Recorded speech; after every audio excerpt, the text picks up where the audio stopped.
was quite late in the evening when the little moss came snugly to anchor, and Queequeg and I went ashore, so we could attend to no business that day, at least none but a supper and a bed.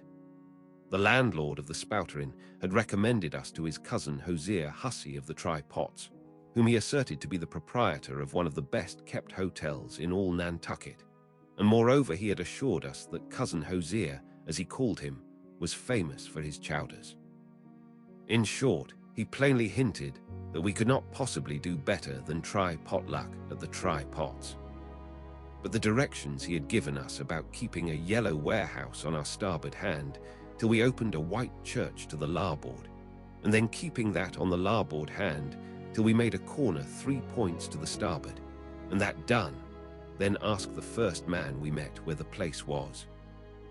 These crooked directions of his very much puzzled us at first, especially as at the outset, Queequeg insisted that the yellow warehouse, our first point of departure, must be left on the larboard hand, whereas I had understood Peter Coffin to say it was on the starboard. However, by dint of beating about a little in the dark, and now and then knocking up a peaceable inhabitant to inquire the way, we at last came to something which there was no mistaking.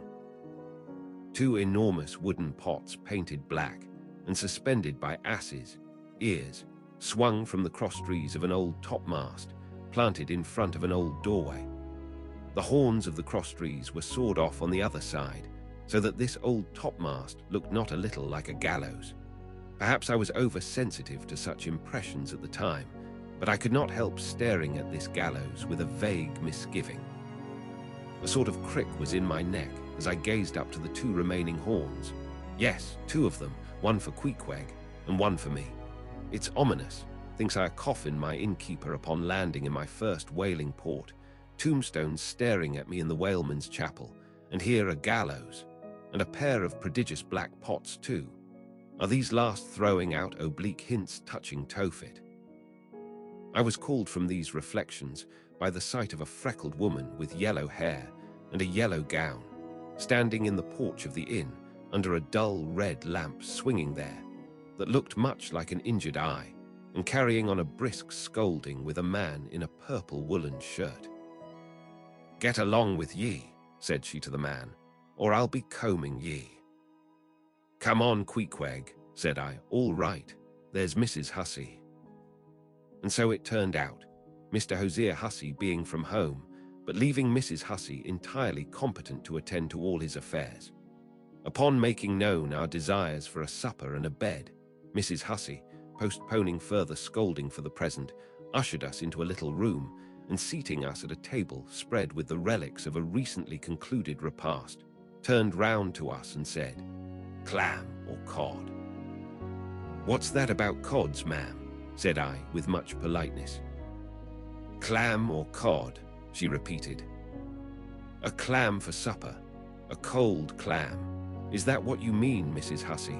says I. "But that's a rather cold and clammy reception in the winter time, ain't it, Mrs. Hussey?" But being in a great hurry to resume scolding the man in the purple shirt, who was waiting for it in the entry, and seeming to hear nothing but the word, "clam," Mrs. Hussey hurried towards an open door leading to the kitchen, and bawling out, "Clam for 2, disappeared. "Queequeg," said I, "do you think that we can make out a supper for us both on 1 clam?" However, a warm, savory steam from the kitchen served to belie the apparently cheerless prospect before us. But when that smoking chowder came in, the mystery was delightfully explained. Oh, sweet friends, hearken to me.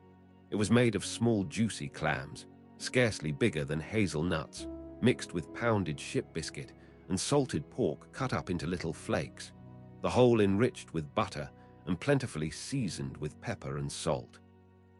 Our appetites being sharpened by the frosty voyage, and in particular, Queequeg seeing his favorite fishing food before him, and the chowder being surpassingly excellent, we dispatched it with great expedition.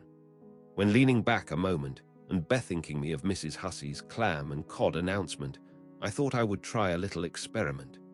Stepping to the kitchen door, I uttered the word cod with great emphasis, and resumed my seat. In a few moments, the savory steam came forth again, but with a different flavor, and in good time, a fine cod chowder was placed before us. We resumed business, and while plying our spoons in the bowl, thinks I to myself, I wonder now if this here has any effect on the head. What's that stultifying saying about chowder-headed people? But look, Queequeg, ain't that a live eel in your bowl? Where's your harpoon?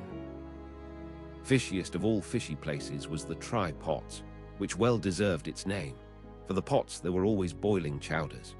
Chowder for breakfast, and chowder for dinner, and chowder for supper, till you began to look for fish bones coming through your clothes.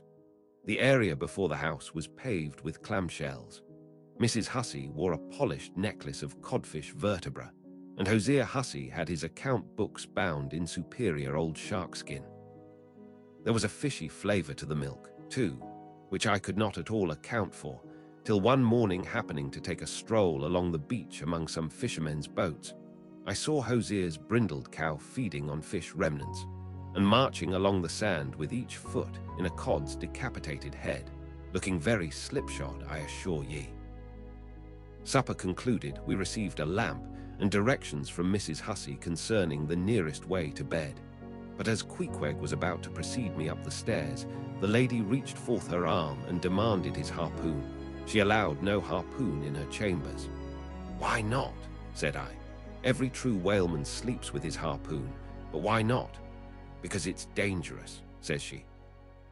Ever since young Stiggs coming from that unfortunate viger of his, when he was gone 4 years and a half, with only 3 barrels of ile, was found dead in my first floor back, with his harpoon in his side.